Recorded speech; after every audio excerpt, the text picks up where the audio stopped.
নমস্কার। আজকে ৭৭তম প্রজাতন্ত্র দিবসে সকলকে প্রণাম এবং নমস্কার। আজকের আলোচ্য বিষয় স্বামী বিবেকানন্দ এবং ভারতীয় স্বাধীনতা আন্দোলনে শঙ্করী প্রসাদ বসুর লেখা কিছু কথা। যেহেতু স্বামীজিকে নিয়ে আলোচনা, তাই স্বামীজির প্রণাম মন্ত্রটি প্রথমে স্মরণ করে নিই। নমস্তে জ্যোতিরাজায় বিবেকানন্দ সুরহে সচ্চিৎ সুখ স্বরূপায় স্বামীনে তাপহারিণে। প্রথমে ঠাকুর মা স্বামীজির শ্রীচরণে আমার অভিলুণ্ঠিত ষষ্ঠাঙ্গ প্রণাম। আজকের আলোচ্য বিষয় স্বামী বিবেকানন্দ এবং ভারতীয় স্বাধীনতা আন্দোলন। শুরুতেই এই সুপরিচিত সত্যকে স্মরণ করে নেওয়া উচিত যে স্বামী বিবেকানন্দ প্রত্যক্ষভাবে ভারতীয় স্বাধীনতা আন্দোলনের সঙ্গে জড়িত ছিলেন না, কিন্তু তাহলেও কি হয়, এই আন্দোলনের প্রত্যেকটি ক্ষেত্রে তা সেই প্রত্যক্ষভাবেই হোক আর পরোক্ষভাবেই হোক তার প্রচণ্ড প্রভাব যে পড়েছিল সে কথা অনস্বীকার্য। এই প্রসঙ্গের লেখক শঙ্করী প্রসাদ বসু লিখেছেন, আমার মতে তো ভারতীয় স্বাধীনতা আন্দোলন এবং তার ফলশ্রুতি হিসাবে রাজনৈতিক আজাদী লাভ ছিল এক মহান বিপ্লব।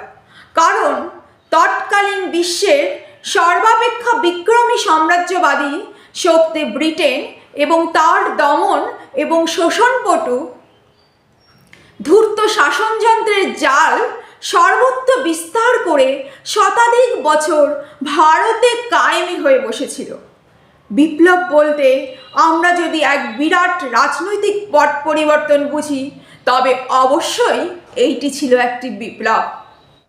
একটু বিচার করে দেখলেই বোঝা যাবে, জাতীয় চেতনা ছাড়া কোনো স্বাধীনতা আন্দোলনই দানা বাঁধতে পারে না।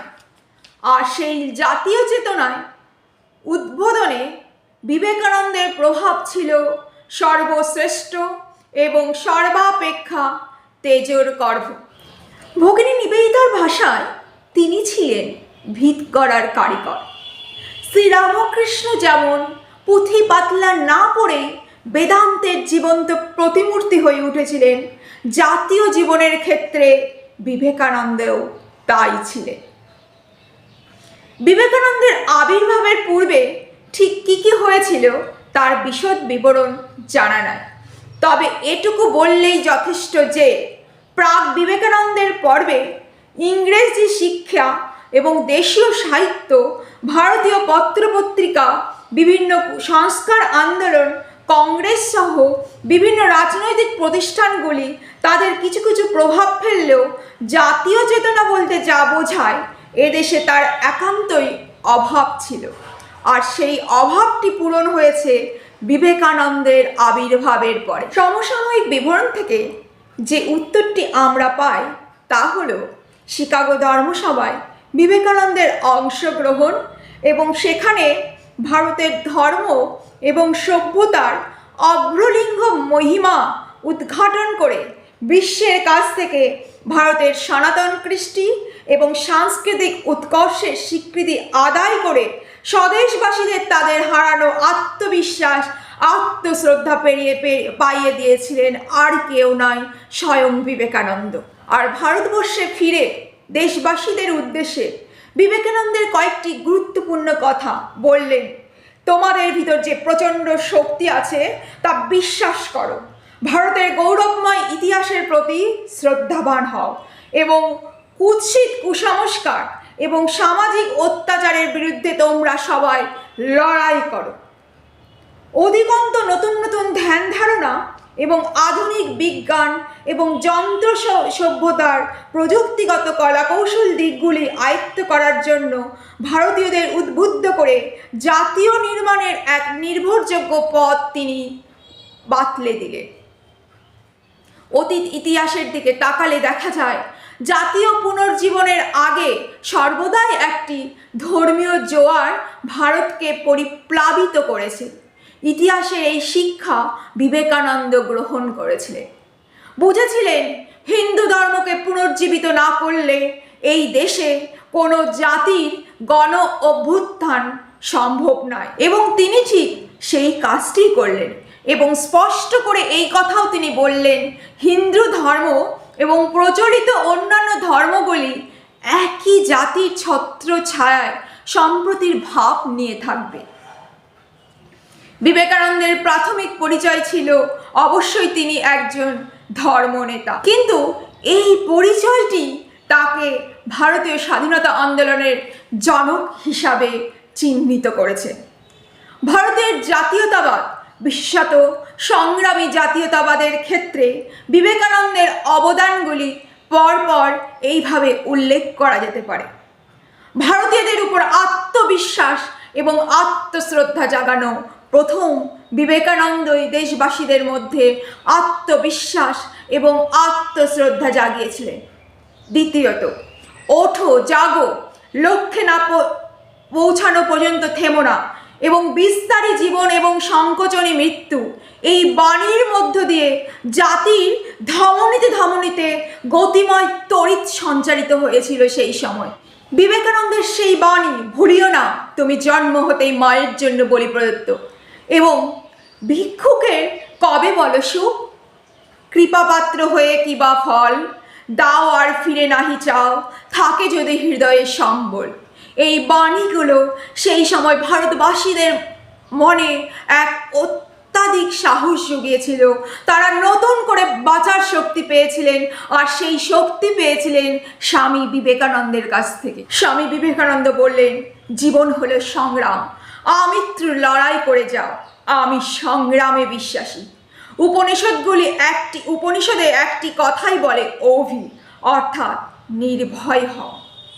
দেশমাতৃকা এবং সন্তানের প্রতি সুদীর্ঘ ভালোবাসা পোষণ করার ডাক দেওয়া, আর এটি করেছিলেন স্বামী বিবেকানন্দ। ভারতের অখণ্ড সত্তা এবং সংহতি সম্পর্কে সকলকে সচেতন করেছিলেন তিনি। সকলের সমান অধিকার এবং দায়িত্ব বিষয়ে দেশবাসীদের মধ্যে অবহিত করেছিলেন যে সকলের সমান অধিকার এই দেশে। সকল ধর্মের মূলগত ঐক্য এবং সংশ্লিষ্ট সত্যগুলিকে তিনি উন্মোচিত করেছিলেন। বাস্তব পরিস্থিতি এবং দেশের প্রকৃত সমস্যাগুলি সম্বন্ধে ভারতীয়দের তিনি সজাগ করেছিলেন। সমাজ উন্নয়ন এবং গণশিক্ষা আর উপরও তিনি সেই সময় জোর দিয়েছিলেন। চরিত্র নির্মাণের উপর গুরুত্ব দিয়ে বলা, প্রকৃত মানুষ তৈরি করাই আমাদের ধর্ম, এটি প্রকৃত ধর্ম, সেটি হলো প্রকৃত মানুষ করে তোলা। এই সব উদ্দেশ্যগুলি সিদ্ধ করতে প্রয়োজন যুব শক্তিকে সংগঠিত করা এবং জাতীয় পুনর্গঠনে সেই শক্তিকে সুষ্ঠুভাবে কাজে লাগানো।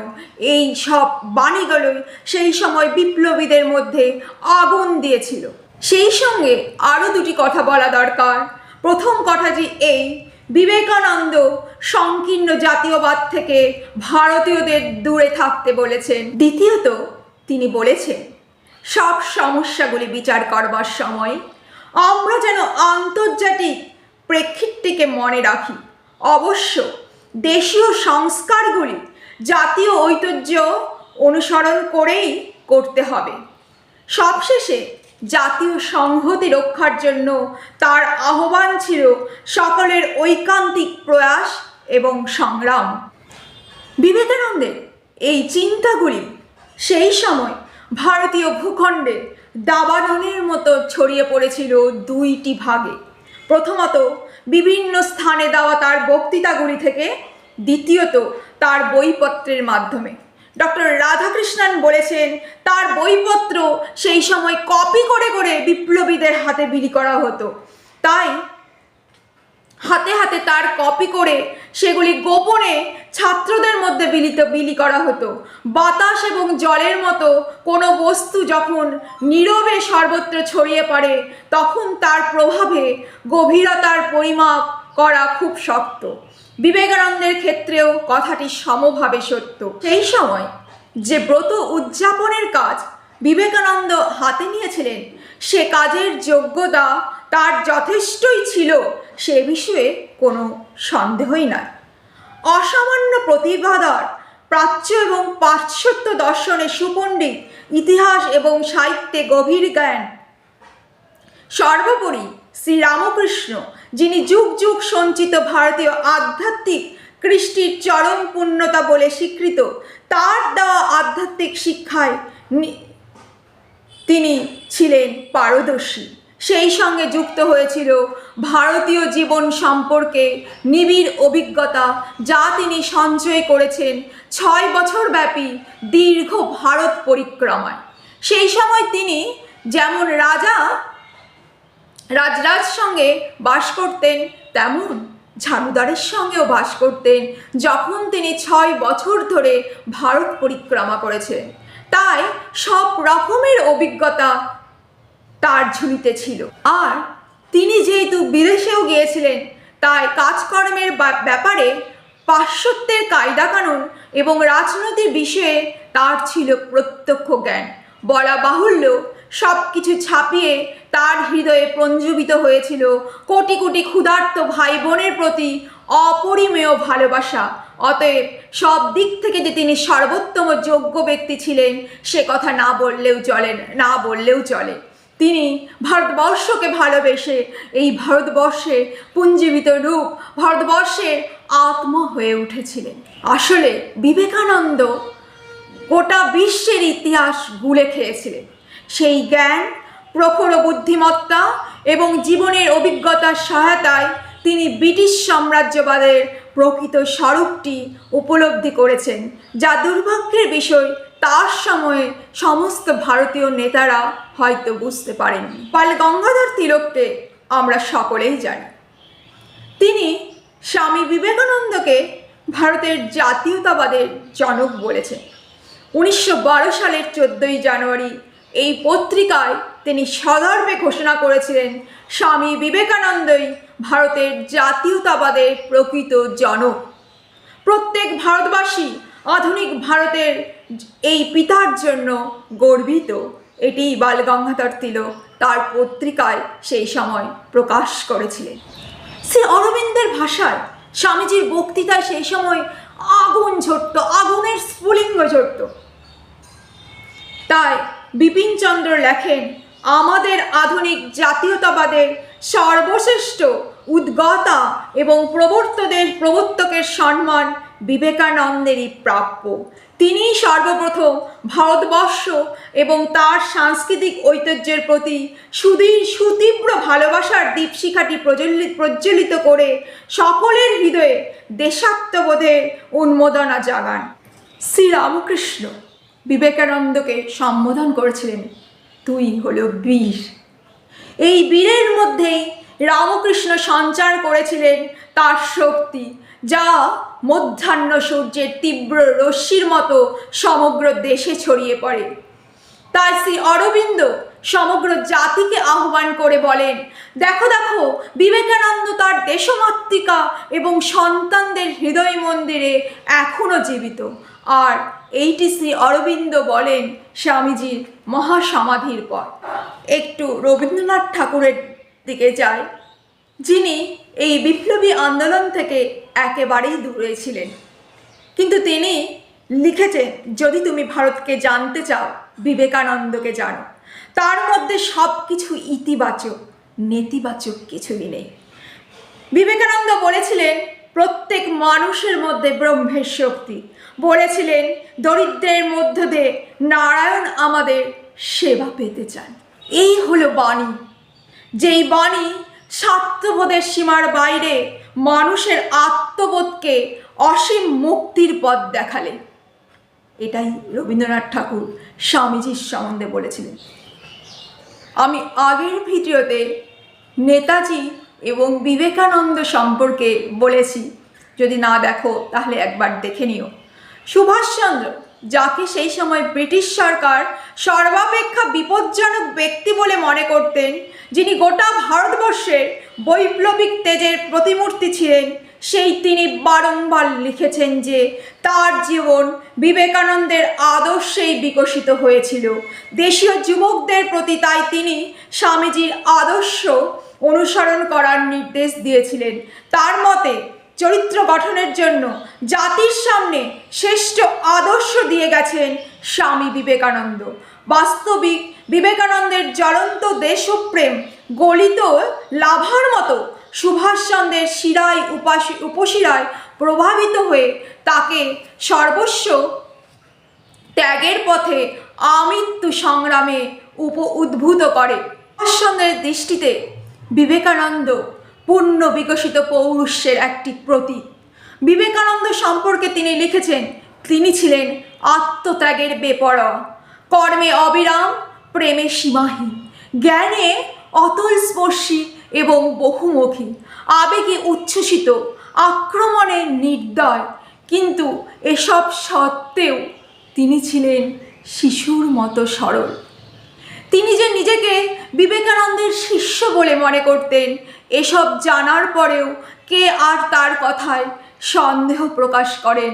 সুভাষচন্দ্র বলেছেন, আজ যদি স্বামীজি বেঁচে থাকতেন তাহলে তিনি নিশ্চয়ই আমার গুরু হতেন। মহাত্মা গান্ধী লিখেছেন, আজ 6 ফেব্রুয়ারি 1921 সাল, স্বামী বিবেকানন্দের জন্মদিনে তার পবিত্র স্মৃতির উদ্দেশ্যে শ্রদ্ধার্ঘ্য নিবেদন করতে বেলুড় মঠে এসেছি।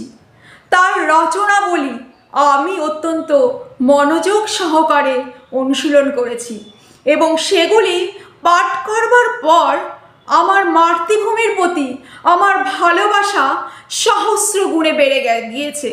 হে যুবকবৃন্দ, যেখানে স্বামী বিবেকানন্দ বাস করেছেন এবং শরীরত্যাগ করেছেন, সেই পুণ্যভূমি কিছু মাহাত্ম্য আত্মস্থ না করে তোমরা শূন্য হাতে ফিরে যেও না। তোমার কাছে এই আমার আবেদন। তার মানে বোঝো, মহাত্মা গান্ধী বলেছেন বেলুড় মঠটি কত পবিত্র, যার জন্য আমরা এই স্বাধীনতা পেয়েছি। সেই বেলুড় মঠেই রয়েছে তার সমাধিস্থান। তাই তিনি বলেছেন, যেখানে তিনি শরীরত্যাগ করেছেন সেই পূর্ণভূমি কিছু মাহাত্ম্য আত্মস্থ না করে তোমরা শূন্য হাতে কখনো ফিরে যেও না। তাই চলো আমরা সবাই বেলুড় মঠে যাই, আমরা সবাই স্বামীজিকে স্মরণ করি, আমরা সবাই একটু হলেও তার বাণীগুলোকে হৃদয়ে নিয়ে আসি এবং আমরা সবাই, স্বামীজি ছিলেন এই ভারতবর্ষের আত্মা। তিনি বলেছেন এই ভারতবর্ষের প্রত্যেকটি মাটি পবিত্র এবং আমরা খুবই গর্বিত যে আমরা ভারতবাসী। তাই এই ভারতবর্ষের জন্য একটু সুন্দর শুভ কাজ আমরা সবাই চেষ্টা করি কাজ করার জন্য, যেটা স্বামীজি চেয়েছিলেন। তাহলেই আজকের এই প্রজাতন্ত্র দিবসটি সত্যিকারের প্রজাতন্ত্র দিবস হয়ে উঠবে। আজ এখানেই। জয় স্বামীজি, জয় ঠাকুর, জয়।